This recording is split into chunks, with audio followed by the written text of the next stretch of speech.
May it please your Majesty. The House of Commons has elected me their Speaker, though I am but little able to fulfill the important duties thus assigned to me. If in the performance of those duties I should at any time fall into error, I pray that the fault may be imputed to me and not to the House of Commons, whose servant I am, and who, through me, the better to enable them to discharge their duty to their king and country, humbly claim all their undoubted rights and privileges, especially that they may have freedom of speech in their debates, access to your Majesty's person at all seasonable times, and that their proceedings may receive from your Majesty the most favorable construction. Mr. Speaker, I am commanded by His Majesty the King to declare to you that he freely confides in the duty and attachment of the House of Commons to His Majesty's person and government, and not doubting that their proceedings will be conducted with wisdom, temper, and prudence, he grants and upon all occasions will recognize and allow their constitutional privileges.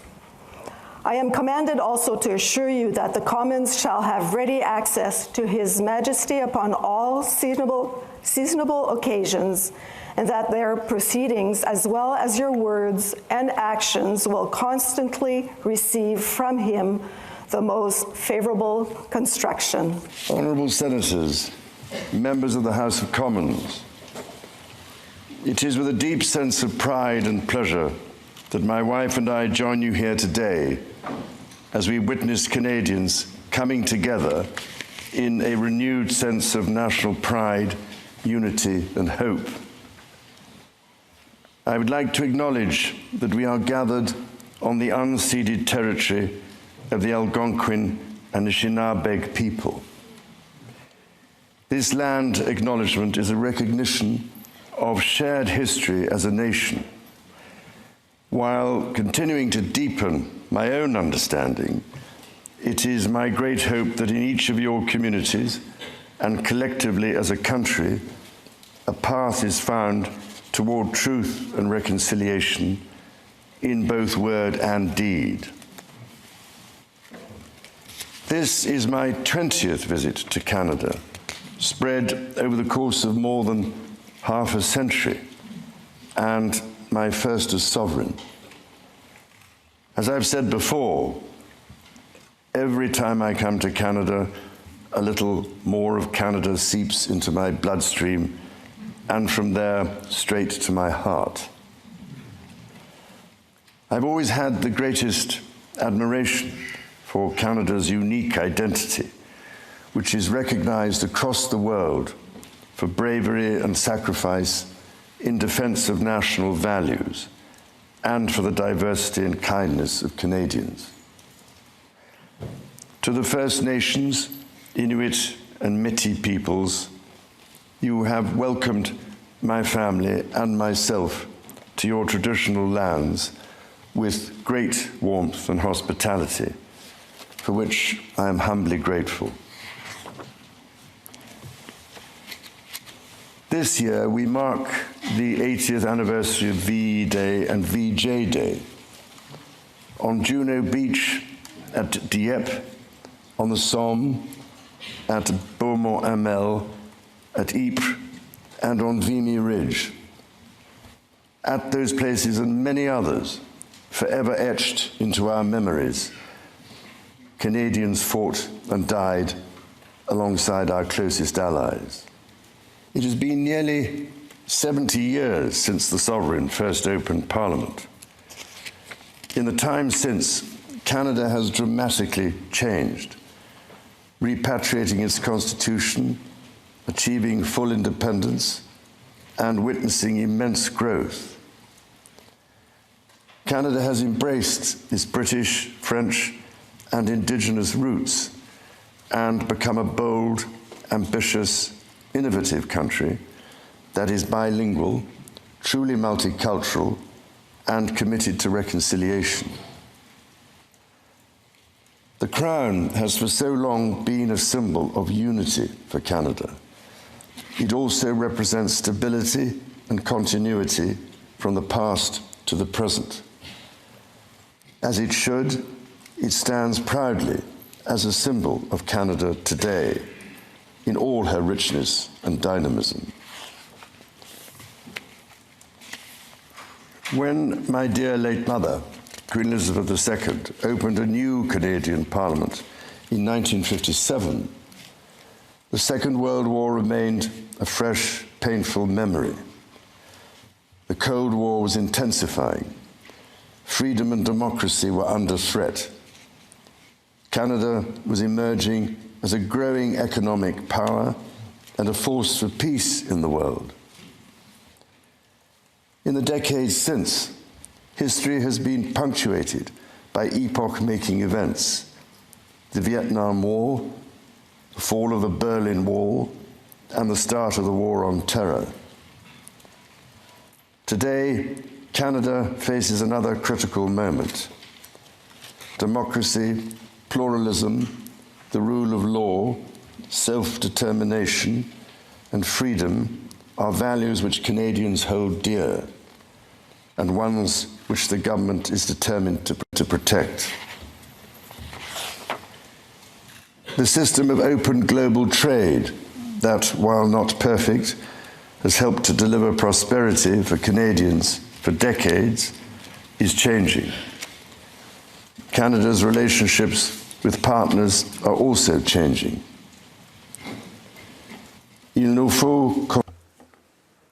We must be clear-eyed. The world is more dangerous and uncertain place than at any point since the Second World War. Canada is facing challenges that are unprecedented in our lifetimes. Many Canadians are feeling anxious and worried about the drastically changing world around them.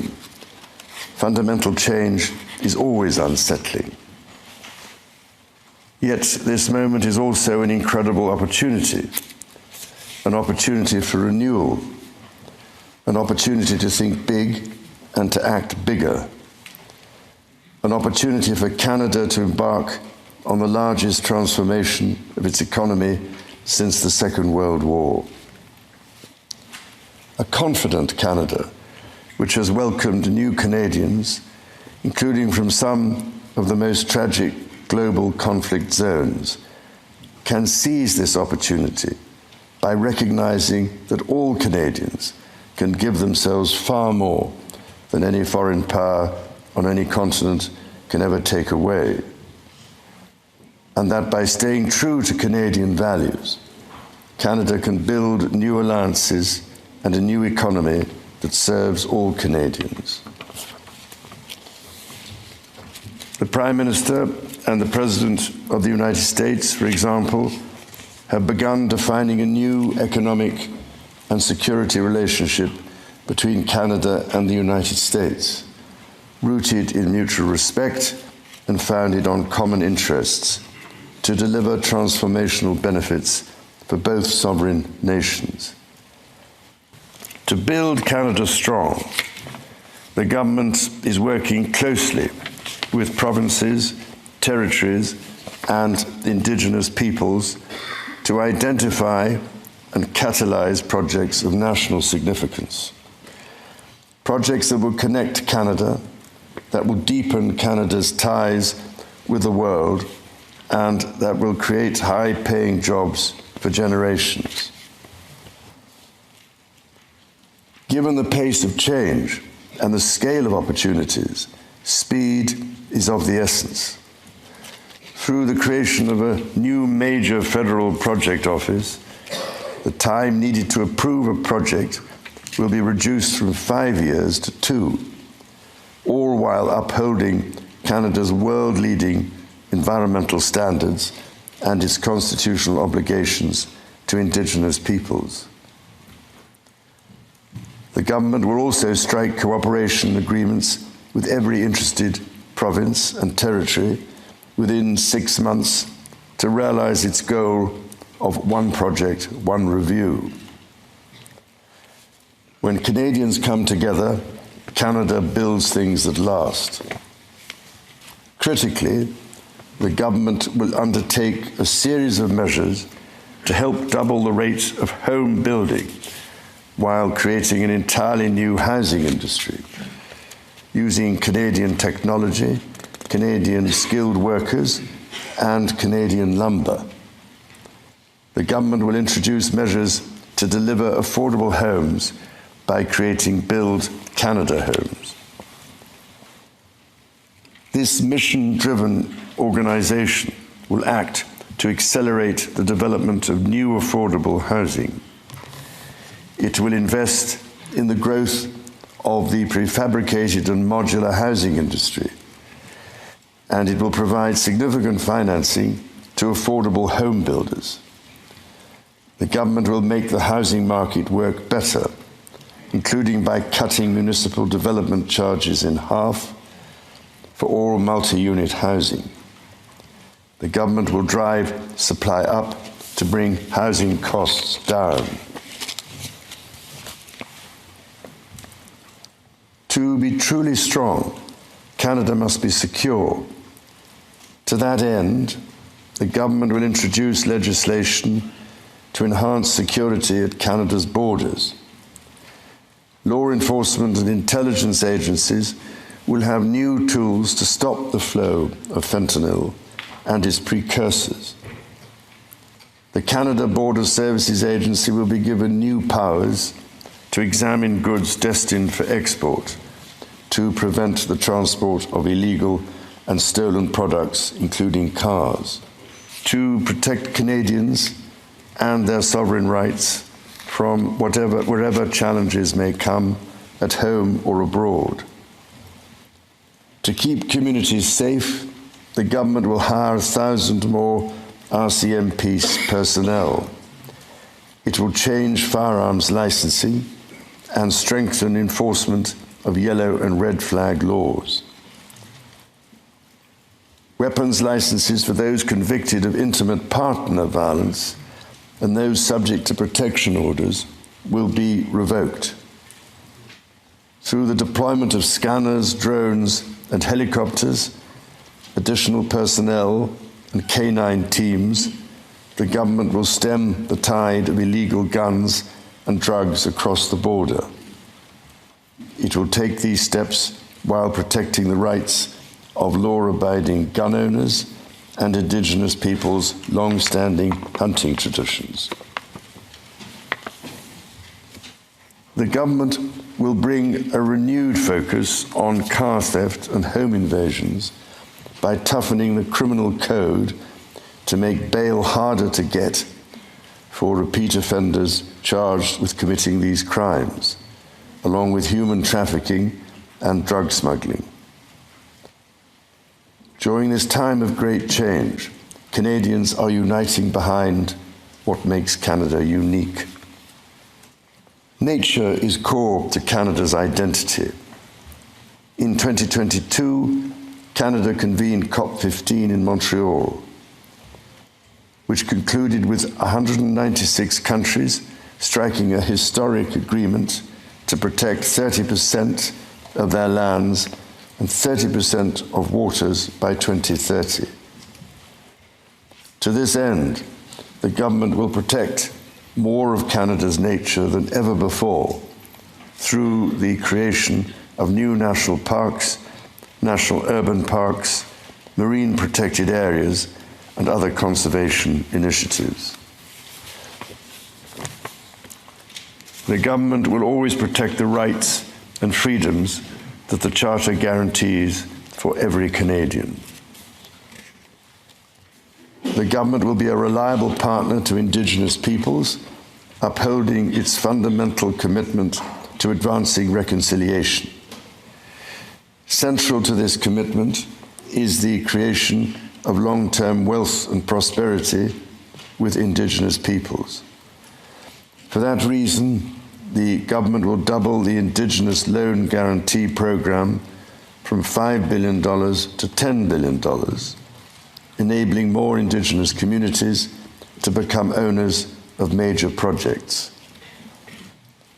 As Canada moves forward with nation-building projects, the government will always be firmly guided by the principle of free, prior, and informed consent.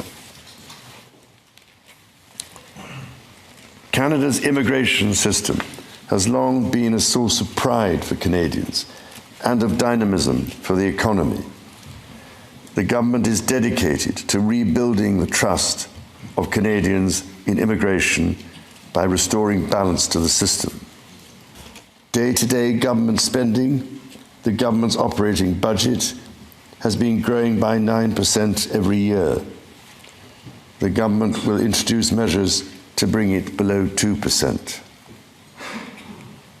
Transfers to provinces, territories, or individuals will be maintained. The government will balance its operating budget over the next 3 years by cutting waste, capping the public service, ending duplication, and deploying technology to improve public sector productivity. In parallel, the government will take a series of measures to catalyze new investment, to create better jobs and higher incomes for Canadians. The scale of the government's initiative will match the challenges of our times and the ambitions of Canadians. Honourable Senators, members of the House of Commons, when my dear late mother addressed your predecessors 7 decades ago, she said that in that age and against the backdrop of international affairs, no nation could live unto itself. It is a source of great pride that in the following decades, Canada has continued to set an example to the world in her conduct and values as a force for good. Members of the House of Commons, you will be asked to appropriate the funds to carry out the services and expenditures authorised by Parliament. May you honour the profound trust bestowed upon you by Canadians. And may God bless and guide you in all your duties. Subscribe to Oneindia and never miss an update.